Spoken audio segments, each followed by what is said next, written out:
Sabi naman ni Earl, ask ko lang, required po ba talaga beginner na aralin lahat ng strat when it comes to trading analysis? Lalo na po sa mga candle structures kasi po may pagkakataon po na may predictions. However, nagre-reverse yung trade, sir. Paano nyo po nakakalma yung sarili nyo na tama yung analysis nyo po at hindi kayo maglulos? So, I believe very counterintuitive itong magiging sagot ko sa inyo. Sa trading po kasi, alam ko trading dapat mag-create ka ng pera, business ito, dapat kumita ka. Counterintuitive talaga siya. Dapat unahin mo muna yung skills mo. And if you want to learn this skill set kung paano mag-trade, meron kang nakaalat na budget. Ito kasi yung mga unspoken rule dito sa industry na to, na dapat pala meron kang budget sa sarili mo. Magkano yung budget mo? Let's say sabihin natin, budget enough para seryosohin mo yung trading. I'm not sure kung magkano yung yung lifestyle mo or yung capacity mo. May iba, okay sila with $100.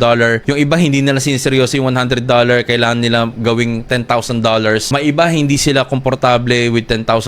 Kailangan nila ibaba ng 1,000. We are in different walks of life. To put it simply, ang sweet spot doon, ano yung amount doon na masasabi mong tuition fee mo yun at yun yung point na siseryosohin mo siya. Na kung ano yung dapat gawin, gagawin mo siya. And pag nakuha mo yun, seryoso ka na sa pagtitrade, papasok ka na dito sa pag-aaral ng strategy. Now, sagutin ko yung sa tanong ng strategy. Dahil sobrang daming strategy sa internet. YouTube, Facebook, TikTok, Shorts, Reels, Instagram, and whatsoever pang mga social media. But, ang kailangan mo lang gawin is you need to have a structure. Iba yung maraming strategy, tapos hindi siya structured. Versus doon sa isa lang yung ginagawa mo, tapos walang structure. Magkaiba din yun. Pero, if meron kang structured information, ano yung step by step na gagawin mo, then doon ka makakuha ng consistency. Anong itsura nito outside trading? Ano ba yung mga step 1, step 2, step 3, step 4, step 5 bago mo mabuo yung isang bagay? Ganon din dito sa trading. Meron kang step 1, 2, 3, 4, 5 para mabuo yung analysis. Now, for the execution, meron ka ulit step 1, 2, 3, 4, 5 bago ka mag-execute. So, this is what we call process and methodology-based execution. Because kung sasabay at sasabay ka lang sa signals, wala kang methodology doon. Wala kang process doon. So, ano na gagawin mo? Paano kung losing streak ka na? Syempre, revenge trade na naman. Diba? All in na naman. So, that's my answer to that.